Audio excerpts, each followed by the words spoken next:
It's time for the Post-Mortem Report with your hosts Ronald McGilray and Michael Schotter. Each month, these sultans of speculative fiction take a break from bending reality to ask one burning question.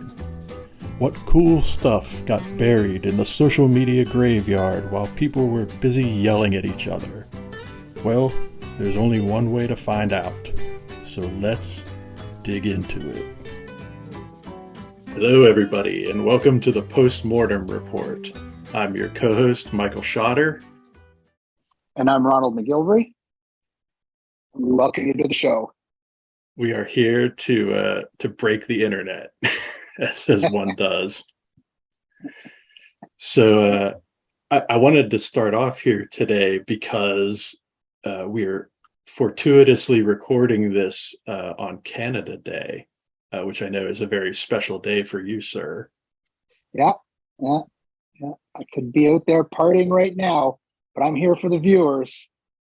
Is there a lot of partying that goes on? A lot of explosions and stuff? See, because I only have the American sort of version of that to go by as an idea. Do you guys blow a lot of stuff up? What's sort of a normal Canada Day? Fireworks behind our house.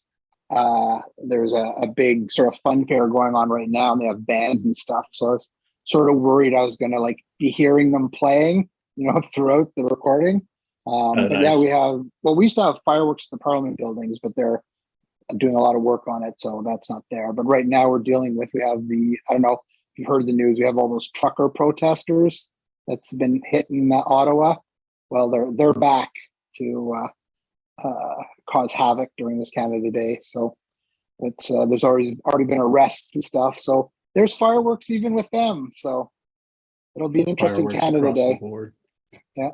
And because Independence Day, it's July 4th, Monday, correct? Correct. Yes. Yeah. Well, yeah, we will be having lots of explosions ourselves, yeah. I'm sure. Our pets will spend the evening getting freaked out and not understanding why.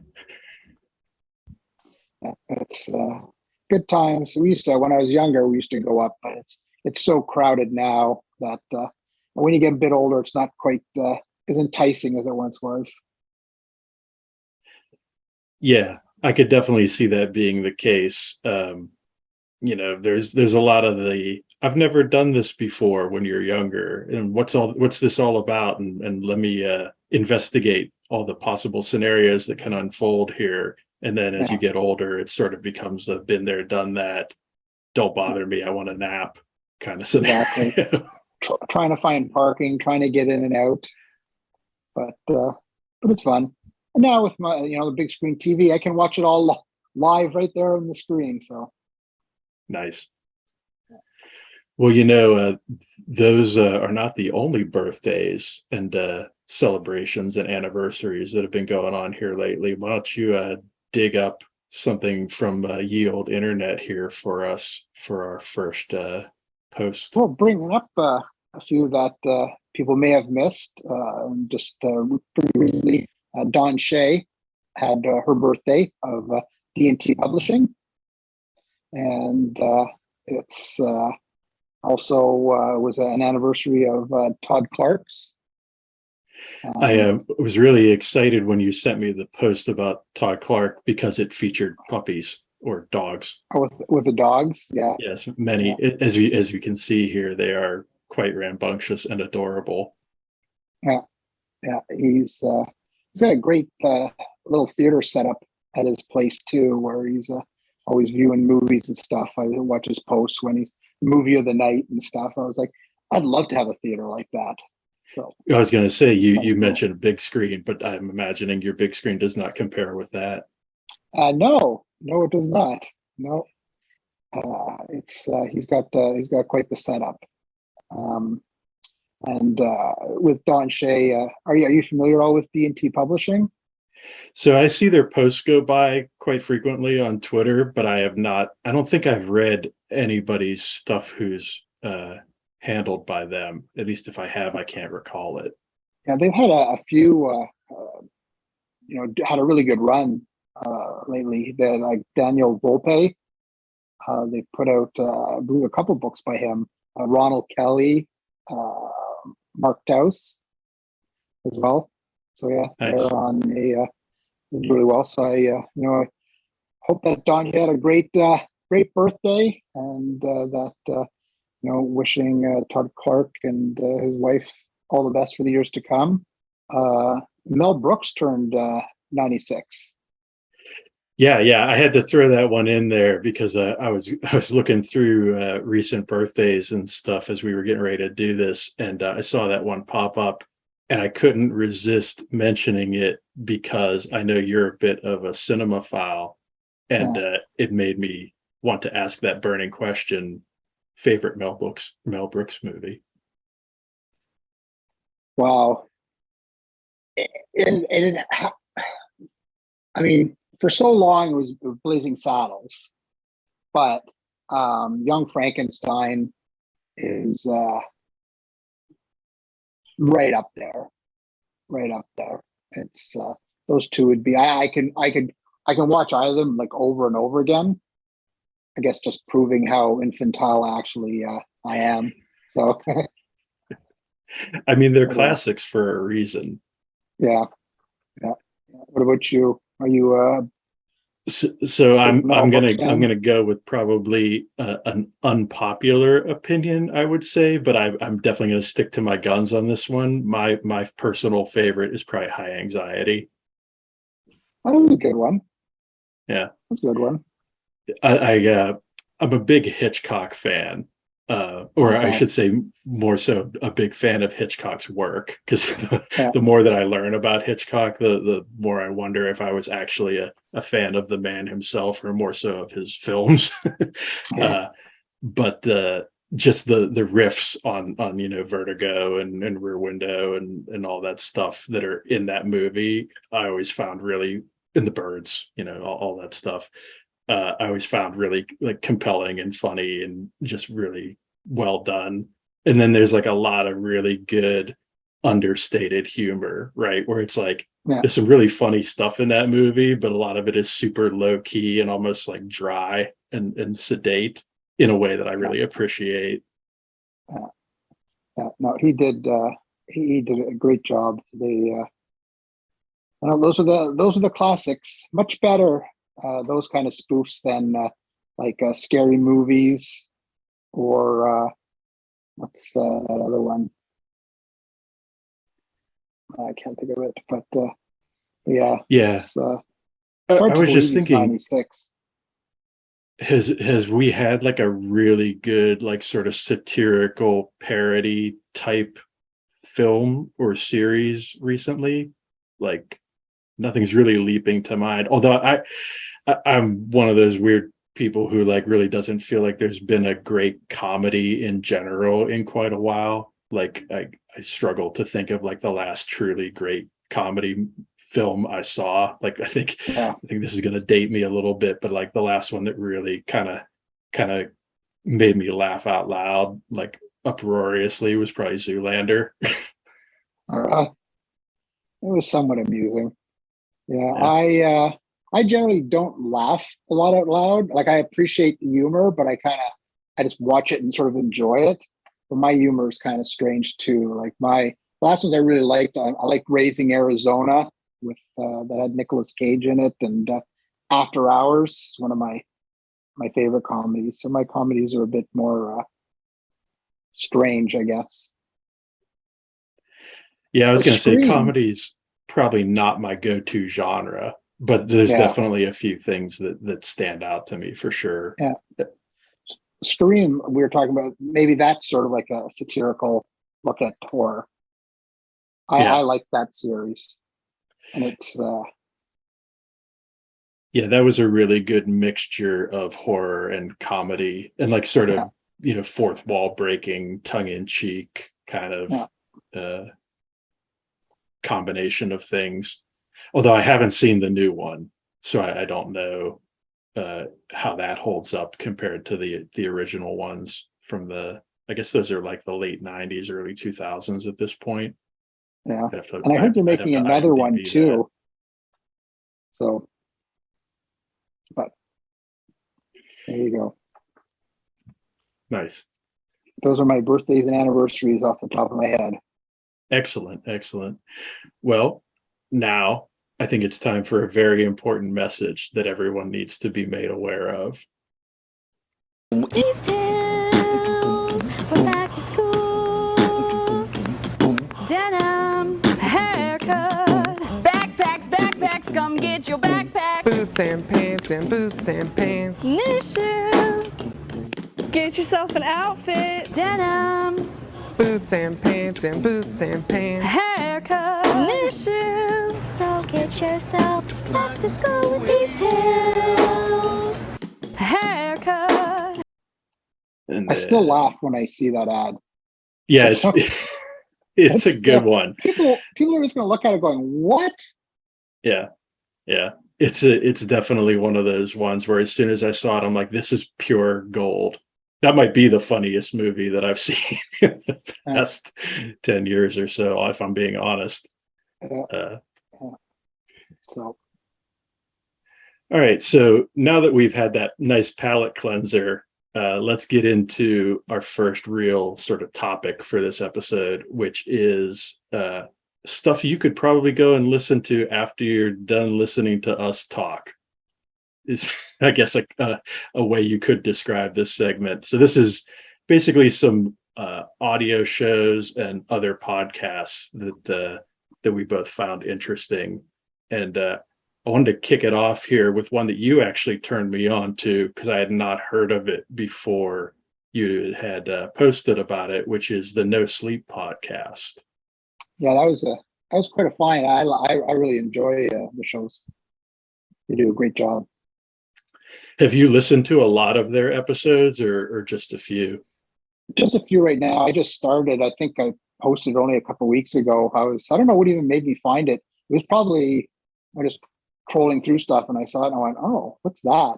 And so I listened to it. And the first story I heard was really good. So I listened to a few more, and then the last one being Trick of the Light. Oh, you did actually get a chance to listen to that one? Yeah. Yeah. I really like that one. That was actually the first thing of theirs that I listened to, because it just happened to be on that episode. I think it was Aiken for 18 Volume 2, which was their Right. June 5th episode. And Yeah, they were setting up for the 18th season. yeah. And it was really interesting listening to their introductory stuff on that episode, because it really goes to show like how when a show's been around for a long time, which that one clearly has, they have like a lot of sort of baggage to get through, right? It's like they're talking about their Patreon and their sponsors and all this stuff. And like, I think it was a good like 2 or 3 minutes before we got into the episode, as I was listening to it, and I'm thinking, man, this better be good for all this buildup. And they did not disappoint, because that first story by a fellow who I had personally never heard of named Jeff Wood, and narrated by this fellow named Peter Lewis. And I have to say, I was really impressed with the narration on that story. I thought he did a really great job, especially with like the building tension aspect of it. Because like the thing that really caught my ear about it was like how his delivery sort of built to this crescendo, where like as the tension of the story is increasing, like his vocal delivery is like pitching up, and this extra like strain coming into his voice where you can feel like he's really feeling it as he's reading it. I thought that was like a really great narration job. Yeah, it's incredible what some of these podcasts do. Just the quality and the skill of the narration that they do is mind blowing. Yeah, I mean, some of those production chops are like akin to, the best of what you'd hear in like a good radio drama, or would have heard in a good radio drama, back in the day. It's really impressive, like the level of effort that people will put into stuff. With the story too, I was trying to figure out, with the shadow, the second shadow popping up. So I was thinking it was like the shadow itself was like an entity that was going to do something to him, but then it kind of and that's not a heavy spoiler, because they mentioned the shadow right in the beginning as they're setting up the story, so don't never fear. And I won't say what happens after that, but I was like, oh, sucks to be him. Yeah, I like a good dark twist, which I'm sure you're also a fan of, given what I've read of your work. Yeah. So yeah, that was one that definitely stuck out to me. I always like a good tight short story too, because I think the entire read on that is only maybe like 10 or 15 minutes, and so it's a good example of like a nice tight encapsulated narrative, right? Where it's like you get your good beginning, middle, and end, pretty quick and pretty efficiently, which is another thing that I liked about it. I started listening to the beginning of the next story, but I haven't finished it yet, so I can't really comment on that one. But I definitely want to get back to it. That's kind of one nice thing about podcasts, though, is you can kind of take them in chunks if you're not able to consume them all at once. Well, I'd certainly recommend someone who's looking to hear some stories, check out the No Sleep podcast. They do a great job, and their stories are pretty well bang on. Nice. We're going to have to start submitting to them. I would not mind doing that. Although the problem I run into with my stuff lately is all of my stuff is super interconnected, and I have sort of this master game plan of releases over the next couple of years that's meant to sort of tie up the volumes that I'm releasing that are all in this sort of big connected universe thing that I'm building. And I'm always a little bit like leery or hesitant to submit stuff that's integral to that to a third party or another publisher, just for the sake of like rights getting tied up and stuff like that, because I have been basically exclusively working in that little pocket universe that I've established for the past several years. But once I'm done with all that, which should be happening pretty soon here, probably in the next, 12 to 18 months, I really want to get into just doing some one-offs and some things that I could potentially submit to third-party places like that, because I feel like sometimes like I'm missing out when it comes to submissions for anthologies and these sorts of radio programs, because I don't want to spend time working on something that's not part of the big thing that I'm currently working on. Right. So what's cool, I remember the first time I heard an audio version of one of my stories, I was just like, I can't even remember how many times I listened to it. It just kind of mind-boggling. It was like, wow, that's my story, Very cool. Well, speaking of which, another person I wanted to give a shout out to while we're on this subject is this fellow I came across recently named Don Tackett. And he actually does a couple of different things, one of which is he does readings of classics by folks like H.P. Lovecraft, Edgar Allan Poe, basically a lot of the classics that have sort of fallen out of copyright, right? So he has the ability to go in and just do these dramatic readings of them. And he does some cool things, like he'll put video and little sound effects, basic Foley work and stuff like that, and images that sort of correspond to the narrative that he's reading. And all that stuff is super cool. But another thing that he does somewhat less frequently is he'll actually do the same sort of treatment on original stories from, contemporary authors. So he did, for example, this reading of a story by Brandon Applegate called Elevator, which I thought was really well done.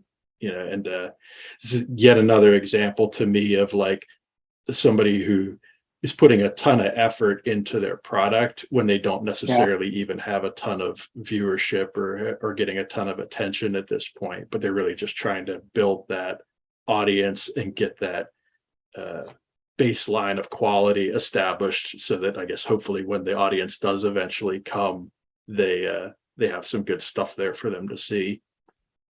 It was I was surprised at the video portions of it, how he tied stuff in with the story, and it was a really good job. Once again, just saying it's amazing what some of these creatives come up with. I'm just like, oh, that's a really cool idea. And then the elevator was kind of cool too. Just to get a story how there was the kind of the creepy thing and how it all kind of wrapped up even creepier towards the end. So I was like, oh wow. Yeah, there's a couple of good like gotcha type endings in some of these things we're talking about that I think are definitely worth experiencing. And it's really cool, again, that these aren't necessarily super long works, right? So it's not a huge investment in time to check them out. So I think that's another cool thing. It's always a cool thing when you can, deliver a story very expeditiously, but still manage to have a punchy or good twist type ending to it. I just think that's a great example of like good technique. Yeah. Well, they're just fun. I mean, obviously those ones you like to watch it on sort of like YouTube because they have all the cool graphics and the scenes that are playing out. But I've known a lot of my podcasts I'm listening to now, because I used to listen to music a lot when I went for my walks. And but now I'm pretty well listening to different podcasts or stories that are being played, because I find the time just flies by a lot quicker. So because with the music it was like it's only 2 songs gone by, I still got like probably 3 kilometers still to go kind of thing. With the stories I just find I get involved and I kind of zone out, and so I'm really enjoying those. Yeah, it's funny how you can really just get into the zone and like a big chunk of time will fly by on a podcast. For sure, especially if it's got like a good theme or a good rhythm going to it.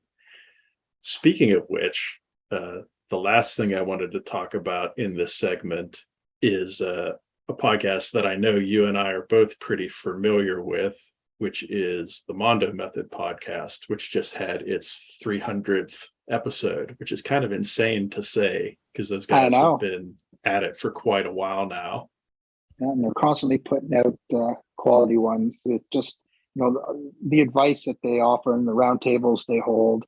Kudos to Armand, Rosamilia, and Chuck Buda. It's I don't know. Just I don't know where they keep coming up with 300 episodes worth of advice, but appreciate everything that I've learned from them. Yeah, I'd say like if you had to make like a top 10 list or even a top 5 list of like, writing resources, right? Like if people who are interested in the writing and publishing world, that podcast definitely has to be right there at the top of that list for a lot of people, I'd say. I know I'm definitely a big fan of it myself. But I'll be curious to see how much longer they can go without Armand like strangling Chuck or. Well, they're funny the way they play off each other. Chuck being a good Southern gentleman. Yes. Nice. That'll cause some chaos, I'm sure. But again, definitely like if anybody out there somehow is interested in writing and publishing and somehow hasn't managed to see or hear that show yet, definitely check it out. Highly recommended, I'd say, from both of us. Yeah, definitely.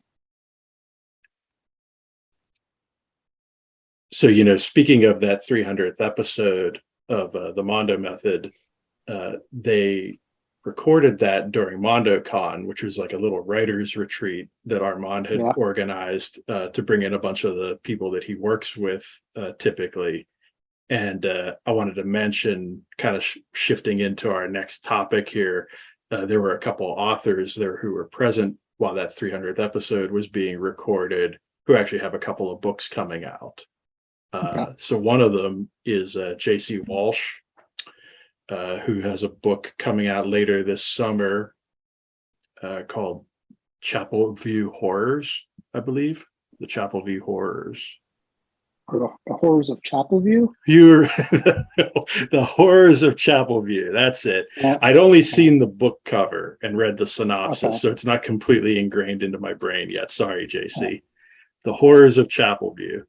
Yeah, I thought that was an interesting cover on that one. It's kind of got that sort of vague, ambiguous, abstract, something bad's happening in a big building. So that could be interesting vibe to it. Yeah, well, And I know it's JC's really into the cosmic horror stuff. That's kind of like his wheelhouse. So I expect there will be some craziness ensuing there as a result of that.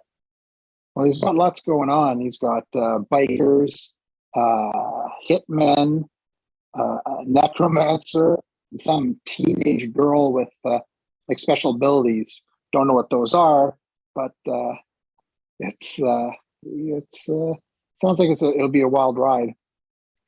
Yeah, I think he's bringing a lot to the table with that one. So I'll be curious to see how he handles, kind of mixing all those elements together. And then another one I wanted to mention for sure, who's another fellow who was present at that conference and on that episode, is Tom Duffy, who's got his first novel Zodiac coming out here later this year. And I wanted to talk about this one specifically because I feel like that's such a special thing, right? Like that first novel or that first big release.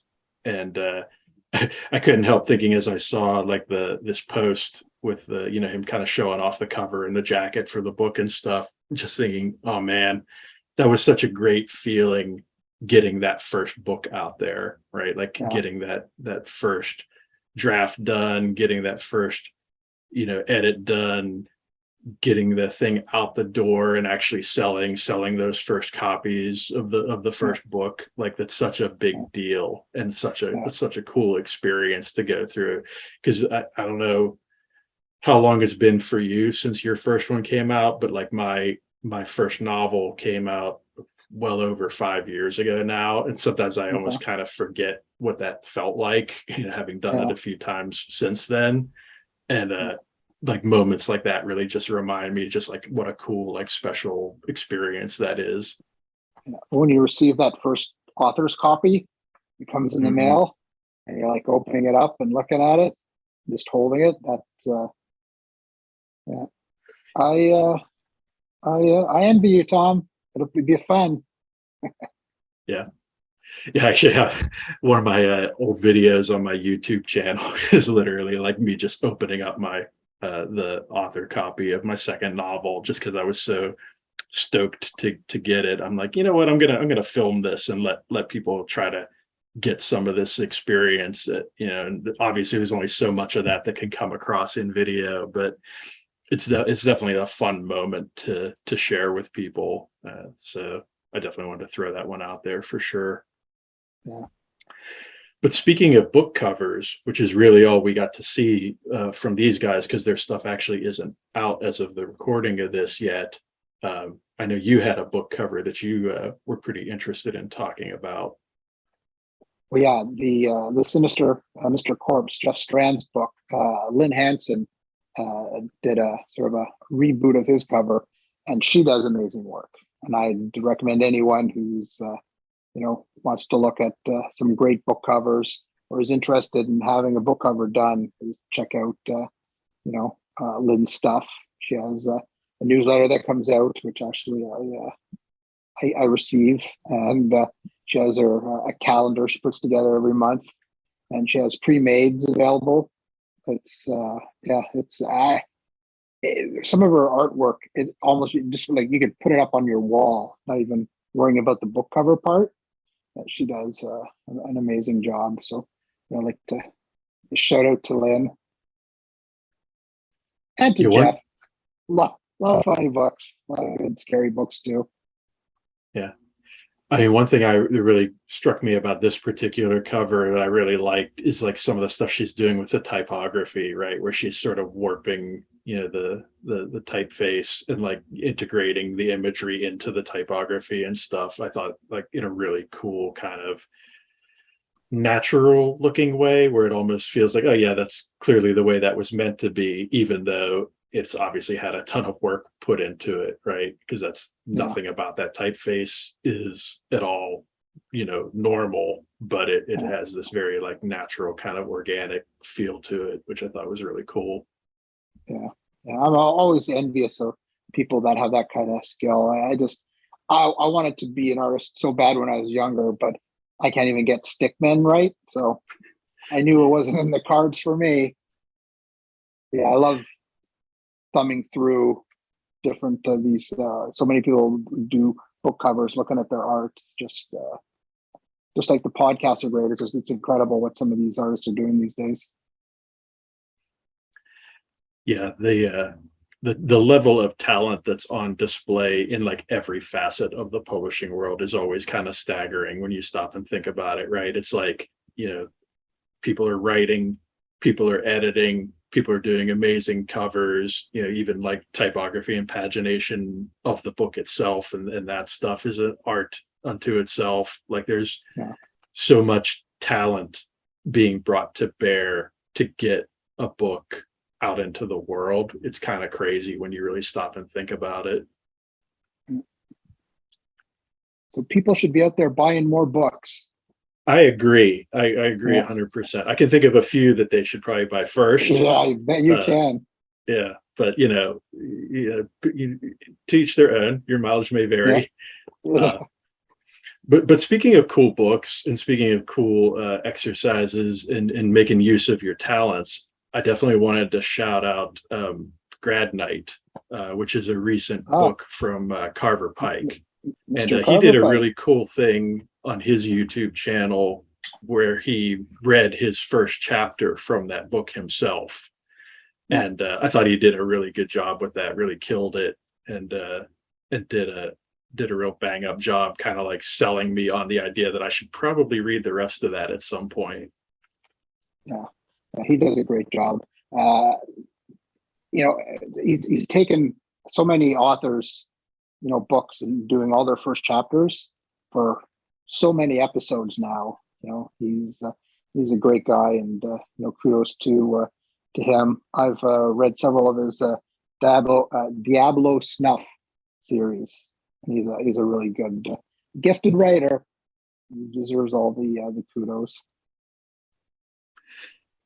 Yeah, and for those who aren't familiar, that's the first chapter podcast that he does. What's the name of that podcast where he does that for other people's books? The First Chapter Freak Show.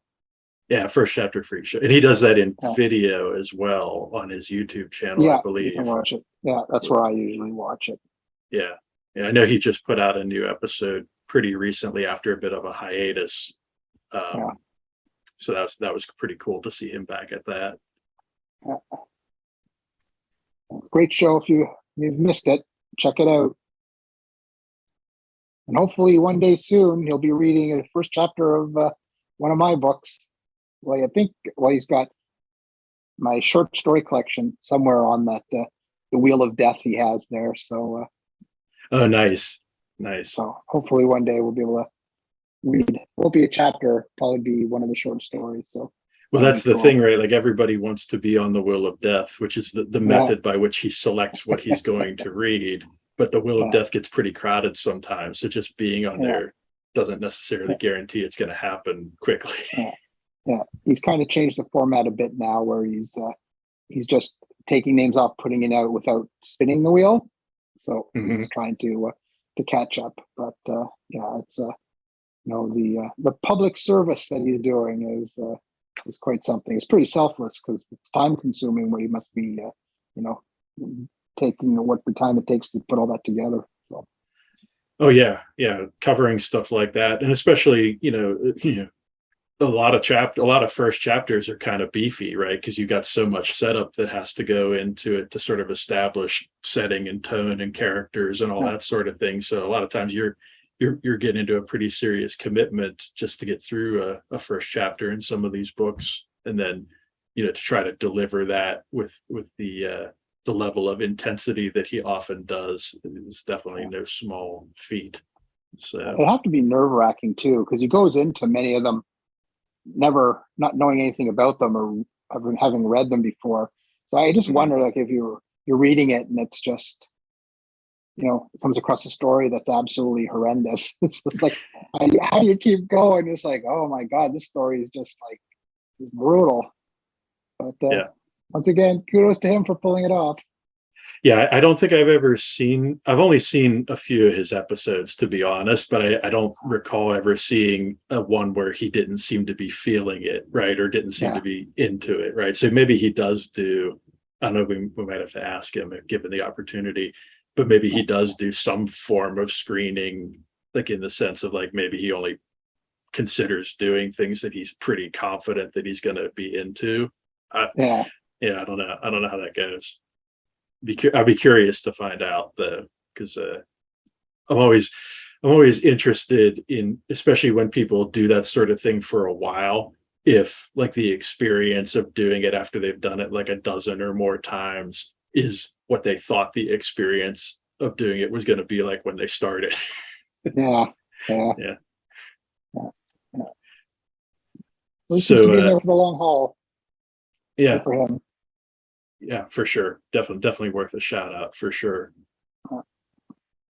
So speaking of shout outs, one more I wanted to do before we wrap this section up is I wanted to mention something that I've been seeing popping up on Twitter and various other social media feeds lately, which is the Hangman Feeds the Jackal, which is a new release from Coy Hall. Great guy. I do have a lot of interactions with him. He's always got a lot of interesting posts, and the story sounds really cool. Almost reminds me kind of the opposite of the Dark Tower, where the gunslingers chasing the whose name totally slipped my mind right now. But in this case, it's like the bad guy's being chased by the Hangman. If he's real or not, it's unclear, but he seems to have other problems ahead of him as well, with this Hangman thing looming over him. I thought it was a kind of a cool concept. And Western, a lot of Western stuff coming up. There's Western horrors, but it's kind of a genre on its own right now. Well, I've always been kind of freaked out to read a lot of weird Westerns, or a lot of, I think this one is marketed a Gothic Western, because to me that bar is so high, right? You look at something like Wizard and Glass, right? Which is sort of like the quintessential weird Western, I would say. To me that's like the book that I would pretty much measure anything else in that genre up against, fairly or unfairly. But the thing about that book that jumped out to me was just the idea of, I saw it go by on Twitter a couple times, right? And then I saw some of the reviews that people were posting for it right after it came out. And it really made me stop and think about like that whole phenomenon of like, how many times do you have to see something, or how many times do you have to get exposed to something before it really gets stuck in your head? Because I think about this from a marketing perspective all the time for my own stuff, or like for other people's stuff that I'm a fan of, and thinking about like, what's the sweet spot, or what's like the point at which something goes from being something that you become aware of to something that you're interested in, to something that actually ends up on your like to be read pile, to something that you're actually sitting there reading.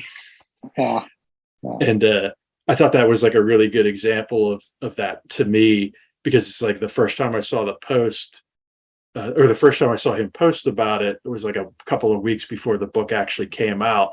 I'm like, oh, that cover looks pretty interesting. And that was my only thought, right? And then like the second time I saw it go by, I'm like, that cover still looks pretty interesting. Maybe I should read the synopsis and see what this is actually about.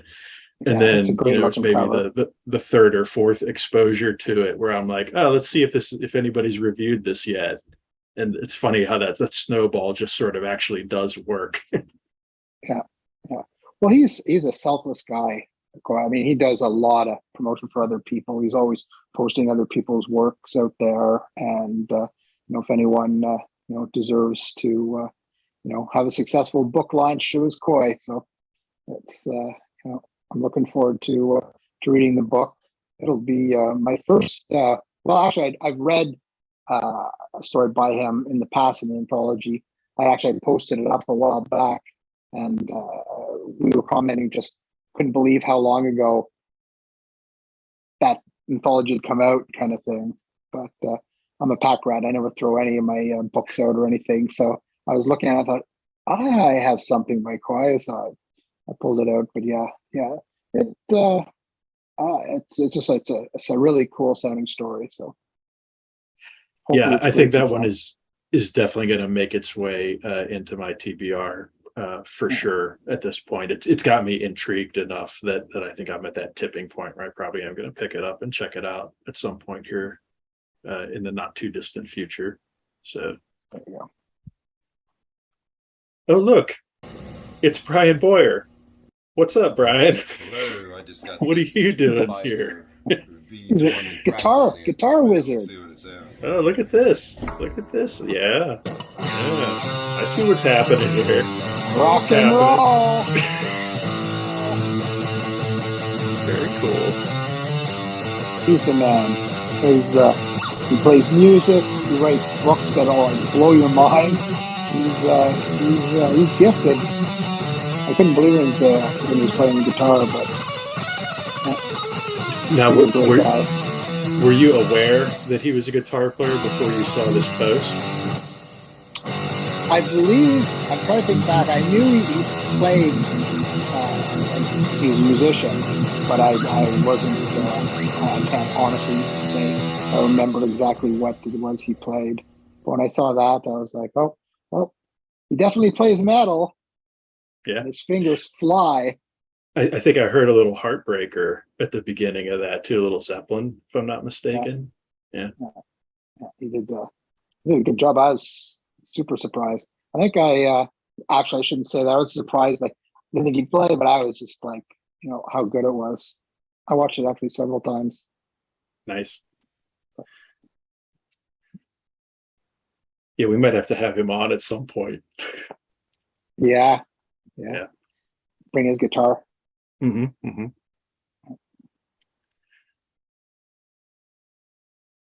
So, switching gears here, I wanted to touch on something that I was pleasantly surprised to find was as near and dear to your heart as it is to mine, which is the world of video games.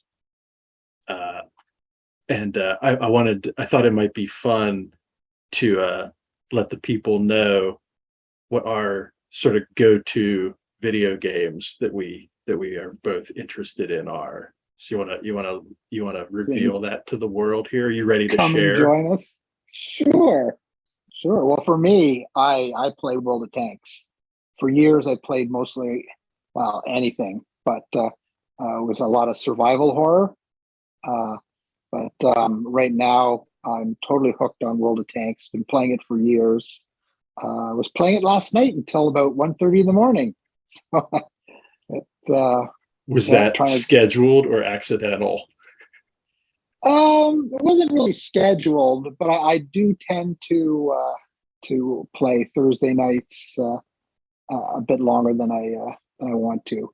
So I go to check off if there's any updates. Because I always say, well, it's coming up on the weekend. I'm going to check if there's any updates, because there's nothing worse than starting your game and it's like update. It's like an hour of updates or something. So I always do it on the Thursday. When the update's done, I'm like, well, I'll just play one game. But then they tease you with stuff. Well, World of Tanks, it's you're going to go, oh, well, you're only this many points to an upgrade. So you just keep playing that extra game. Unfortunately, last night wasn't a great game. My teammates were horrible, and we continually lost. So it wasn't the best. So I was losing a lot of silver last night, but it was still a good time. I mean, I personally did really well. I was always on the top of our board for me, but it's the rest of my team, big letdown. So I can relate because my sort of go-to game of choice is Rocket League. That's one that I've been playing pretty consistently since it came out in 2016, I guess, is when that game dropped, which is basically like, soccer with cars and flying around with rocket boosters and whatnot. So think of I always like to think of it as like 21st century Pong. That's with a bit more bells and whistles and a bit more flash to it. But at the end of the day, that's really what it is. You're basically just trying to get a ball and a goal. But the thing about that game is you can play it solo, where you're just 1v1ing somebody, which I'm personally not a huge fan of. Or you can play 2v2 or 3v3, which I definitely enjoy. But similarly, I often find myself vexed and frustrated when I'm sort of trying to play a 2v2 or a 3v3 and nobody is around who I typically play with, and I end up sort of getting thrown into the randomizer with the rest of the internet, and you end up with teammates who you're like, how did you get to this rank? How are you being match made with me to play this game right now? It's one of the great mysteries of the world. But I think sometimes it just comes down to like chemistry, right? Because like certain people are really good at offense and they're really bad at defense, or vice versa. And I'd imagine it's kind of similar in World of Tanks, right? Where it's like maybe sometimes the people you get partnered with, it's not necessarily that they're bad players, but like their play style is just not compatible with yours, right? Like I try to give people the benefit of the doubt as much as possible, although sometimes they do make me want to pull my hair out. Well, with World of Tanks, you're two teams of 15 people. So you got 30 people playing on this huge map. And invariably, there's always going to be a few that like just rush right in. This like, and then as soon as they're caught or ambushed, you see the SOS coming out. SOS, SOS. I'm like, well, as if I'm coming out there to help you. You're surrounded, you're getting flanked, you're getting hit from behind, the sides, the front. Why would I go into that mess? Because you're going to die. So it's unfortunate. Thanks for helping me become aware of where the enemy is. Yeah. I'll be changing my route now, heading over to the far left part of the map. But it's. I think the other good thing about like having teammates that you're not necessarily gelling with or who aren't necessarily carrying their weight is it does provide some pretty awesome opportunities for like epic, Herculean efforts, right? Like, I've had many a Rocket League game where like a teammate or two will quit on me, and then it ends up being like a 2v3 or a 3v1 or whatever, and then you're sitting there going, I'm going to make it my life's work to score a goal in the last minute and a half of this match when I'm outnumbered 3-1, and that's my new life goal.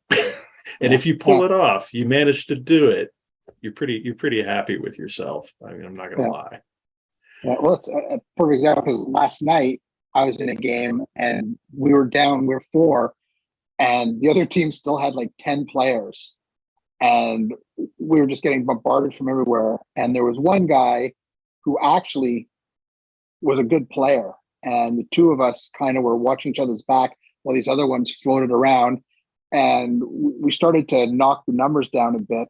And then the other two basically gave up and committed suicide, which they drive their tanks over a cliff or they go into water because they don't want the other team to get the points. So it was like 2 of us against 5, and we ended up winning the game.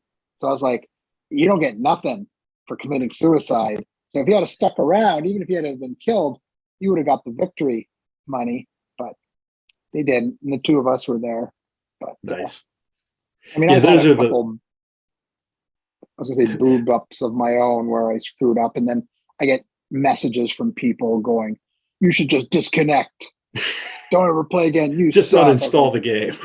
Whatever. Yeah. It's probably some mean 8-year-old doing it to me too. So yeah, that's the worst. That's the thing about multiplayer online video games, right? They can give you some of the highest highs and some of the lowest lows.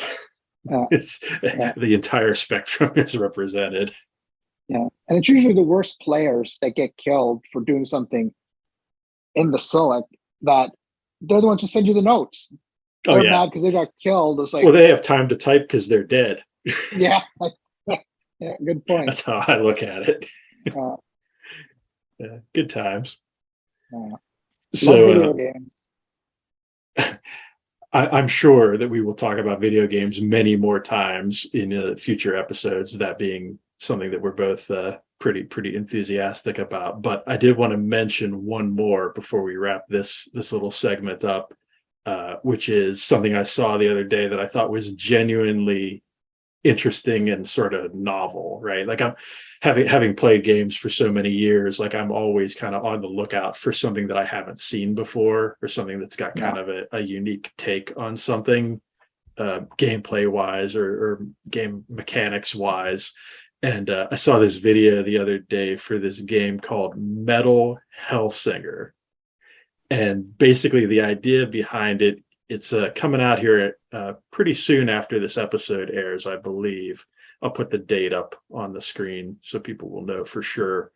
But the basic premise of this game is they took a rhythm game like a Guitar Hero or a Dance Dance Revolution or that sort of thing and meshed it with a first-person shooter. So you're running around in first person shooting demons and stuff, and you have to do so to the beat of the music that's playing.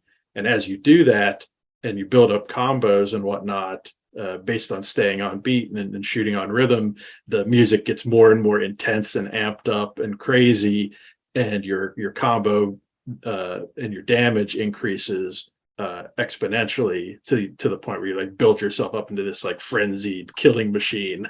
But if you get the beat wrong or you break your combo or whatever, then you're back to square one and have to build it all up again.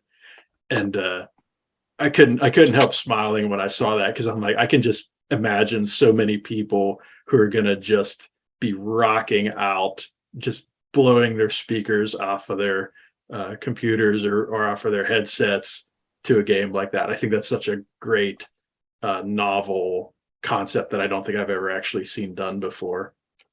It has a lot of not similarities, but it reminded me a lot of the Doom graphics, the way the guns showing out and stuff, and the way it's moving around. I was thinking, oh, that's cool. Yeah, I think aesthetically they're definitely trying to channel those Doom vibes, right? And even like the modern like 2016 sort of remake of Doom, especially, I thought it looked very similar to that in a good way, in like a paying homage sort of way. But I know I'd be dead as soon as my character stepped out, I'd get shot. Yeah. Well, I mean, I definitely feel like that would be a real issue in a multiplayer context. But one thing about that game is I'm fairly certain that it's single player, and one would hope that they would have like a fairly decent range of difficulties settings that you could pick. So there may be some hope there. Yeah. Is there a story arc at all in it? Or do you know? I'm not 100% sure how much content is in it or how it's organized. I imagine it's level based, but I'm not sure if there's any sort of continuity or like overarching narrative between the levels.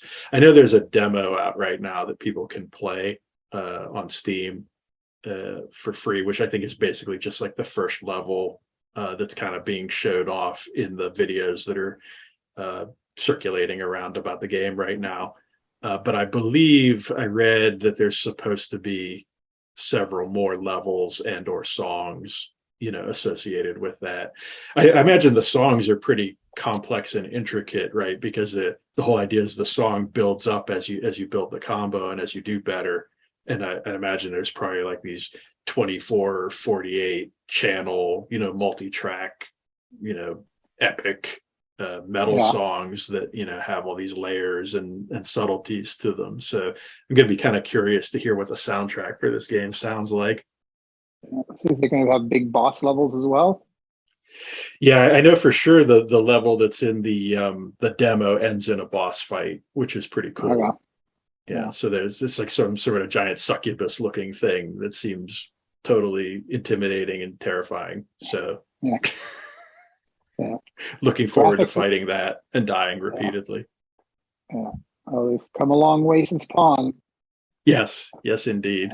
Very, very. We are very far from Pong at this point, but it's all good. I often wondered when I was kind of growing up and like kind of seeing the evolution of video games over the years, if they would ever get to a point where I just kind of became bored with them, right? Like where the visuals just got so good, or the production got so good or whatever, that it would just cease to be interesting in the same way it was when you were just kind of always waiting to see the next advancement in technology. But I feel like even though we're kind of reaching the end of the road as far as like fidelity, I still find it impressive how many new gameplay concepts come out every year, how many new sort of wrinkles people find to put on old concepts and kind of freshen them up and make them new again. Like, I think anybody who was thinking that video games were going to be like a flash in the pan or like not an enduring sort of medium is probably finally coming around to the fact that that's probably not going to be the case. Yeah, but they were sadly mistaken.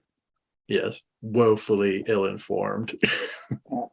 Have you totally segue? Have you ever tried a VR headset?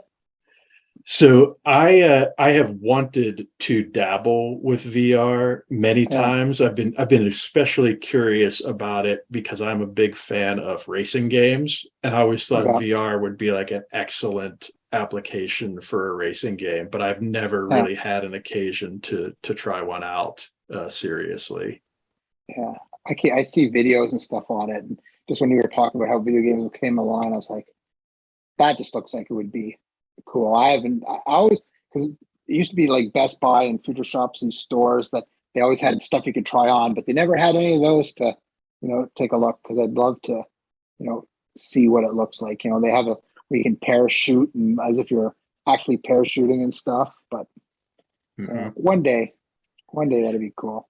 I feel like that for me is definitely one of those techs where I'd have to try it before I bought it. Like that's not something I would just buy and then kind of hope that it worked out, right? Like I'd want to actually go and experience that, I think, for sure. And actually, it's kind of interesting that you mentioned that, because I know just within the past couple of days, Sony, I think, just announced their PlayStation VR 2, which is like the sort of second generation of their VR solution. And I've been kind of keeping an eye on that because, obviously Sony, Gran Turismo, right? Like one of the premier racing game series, right? So I'd be real curious to see like what a cutting edge, like next gen VR racing game would be like. I know they did like Gran Turismo Sport for the original PlayStation VR, but from what I had heard, it kind of had some issues with it, and that kind of disincentivized me to investigate it further. But I'd imagine with the sort of resources they have available to them, if they're sticking with VR to the point where they're like making a new device and everything, they must be onto something. Yeah, one would hope. Yeah. You're playing Gran Turismo, you'd want to rig it out too if it was VR. Have the chair with the steering wheel and the pedals and everything. Yeah, I mean that's sort of my dream setup, right? Would be to have like the full on, VR, because I have the chair and the pedals and the wheel and everything. Okay. But to actually have the fully immersive like headset, I think would be amazing, because I think the racing motif works best because it's like, well, if you were actually a race car driver, you'd be wearing a helmet, right? So the helmet is just part of your gear. It makes perfect sense to me. Exactly. Till then, I'll just use my car and drive crazy around the neighborhood. Nice. I mean, don't do that, kids. Yeah. So speaking of activities that might require a helmet, let's talk about our last thing for the day, which is, what are you guys doing? Or in this case, what are you guys watching? Which is, in my case, I am currently watching the new season of The Boys on Prime Video. Unbelievable, that show. When you think they couldn't outdo themselves with the audacity of some of the stuff that they put out there, this new season's just. So are you all caught up? Are you like fully? So you're waiting for the next. So the new episode. A new episode should be coming out this weekend, right? July 1st is when we're recording this. And I'm very much looking forward to seeing how things play out. Obviously can't really talk about the details of what just transpired in the most recent episode I watched, because that's like a heavy spoiler. But man, that show is crazy in like a very good, very like satisfying, but also for me, very highly uncomfortable at times way, right? Like one of the things I really love about it is that I feel like it really portrays what it would actually be like if people had superpowers in a way that I don't think very many other superhero related things have. And it's really awesome the way that they consistently go there when it comes to that sort of thing, but it also kind of makes it difficult to consume sometimes. Like, I really have to be in the right headspace for that show, or it just kind of messes with me. Well, the gore factor is like right over the roof. It's and we won't even talk about like this bizarre sexual content that they throw out there. I could only imagine what the staff writing room's like. They must have just like thrown ideas out. So if they're putting that on the screen, you got to wonder what kind of stuff was pitched What around. got cut? Yeah. It's so creative though, and the characters are also well fleshed out. They all have their own stories, and I'm totally captivated by that show. I always feel like it's an impressive thing when a show can have a character that's like kind of just straight up annoying. Like to me, like the Huey character is very annoying, right? To various aspects of his personality that I find very grating. But like he's also perfect, right? Like he's also exactly how a person like that would be in that situation. So I feel like the actor is absolutely killing it, but like in a way that's like almost like too good. Like it's so good, it's annoying. Or like Homelander just being like the ultimate like I hate you but I love you villain. There's no weak characters. There's no weak storyline.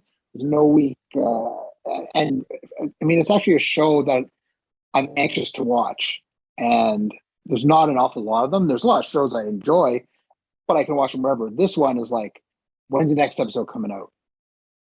It's just, what are they going to do this time? Well, I think it's interesting because Amazon's gotten into this whole thing lately with their shows where they used to release everything sort of Netflix style, right? Where it's like a whole season would just drop on a given day.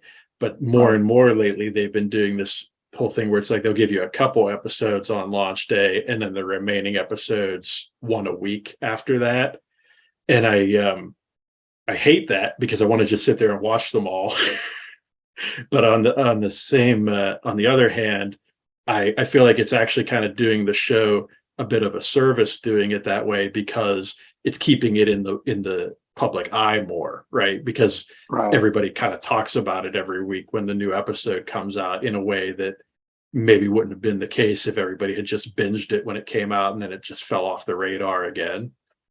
So I'm always kind of interested in those techniques that these content providers are using to kind of try to keep their stuff in the public eye more.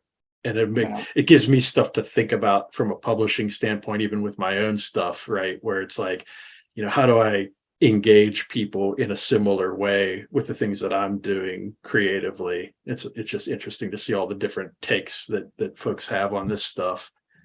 I'm wondering if it's going to change a lot of the shows, because a lot of people are going to look at the success of that and go, well, let's see if we can come up with something crazy.